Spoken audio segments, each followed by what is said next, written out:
ഓം നമോ ഭഗവതേ വാസുദേവായ. ദശകം 2, ശ്ലോക 2.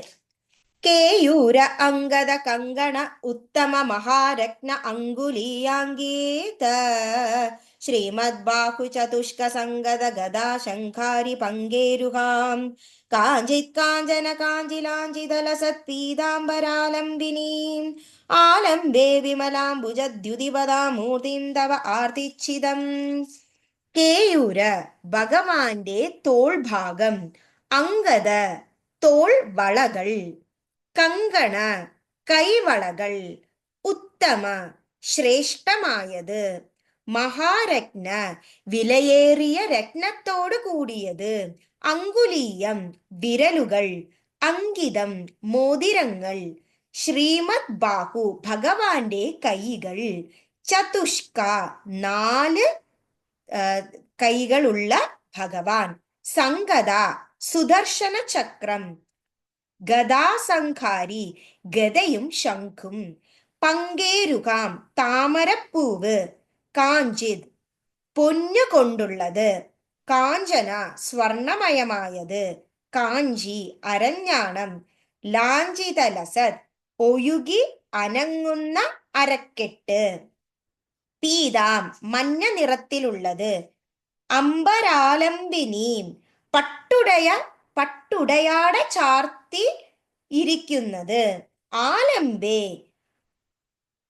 നമ്മുടെ ആകാശത്തെ പോലെ അണിഞ്ഞിരിക്കുന്നത്, വിമലാം നിർമ്മലമായത് പവിത്രമായത്, അംബുജം താമരപ്പൂവ്, ദ്യുതി 2 പദാം തൃപ്പാദങ്ങൾ, മൂർത്തിം സ്വരൂപം തവ ഭഗവാന്റെ, ആർത്തി ദുഃഖം ഛിദം നശിപ്പിക്കുന്നത്. കേയൂരാംഗദ കങ്കണോത്തമ മഹാരത്നാങ്കുലീയാംഗീത ശ്രീമദ് ബാഹു ചതുഷ്ക സംഗത ഗദാ ശംഖാരി പങ്കേരുകാം കാഞ്ചിത് കാഞ്ചന കാഞ്ചിലാഞ്ചിതലസത് പീതാംബരാലംബിനി ആലംബേ വിമലാംബുജദ്യുതിപദാമൂർത്തിം തവ ആർത്തിച്ഛിതം. ഭഗവാന്റെ സ്വരൂപ മാധുര്യത്തെ കുറിച്ചാണ് ഇവിടെ പറയുന്നത്.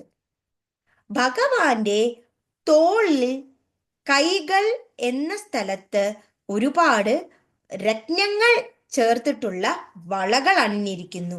അതുപോലെ ഭഗവാന്റെ കൈകളിലെ വളകൾ അതിമനോഹരമായിരിക്കുന്നു. ഭഗവാന്റെ വിരലുകൾ ശ്രേഷ്ഠമായതും വിലയേറിയ രത്നങ്ങൾ കൊണ്ടുള്ള മോതിരങ്ങൾ അണിഞ്ഞവയായിരിക്കുന്നു. ഭഗവാന്റെ 4 കൈകളിൽ സുദർശന ചക്രം, ഗദ, ശംഖ്, താമരപ്പൂവ് എന്നിവ ധരിച്ചിരിക്കുന്നു. ഭഗവാന്റെ പൊന്നിൻ സ്വർണമയത്തോടു കൂടിയ അരഞ്ഞാണം ഒഴുകി അനങ്ങുന്ന അരക്കെട്ടിലിരിക്കുന്നു. അതുപോലെ തന്നെ മഞ്ഞ നിറമായ പട്ടുടയാട ചാർത്തി അണിഞ്ഞിരിക്കുന്നു. നിർമ്മലമായ താമരപ്പൂവ് 2 തൃപ്പാദങ്ങളിലെ ആ ഒരു മാധുര്യത്തെ കുറിക്കുന്നു. ആ ഭഗവാന്റെ ആ സ്വരൂപം തന്നെ ഏവരുടെയും ദുഃഖത്തെ നശിപ്പിക്കുന്നു.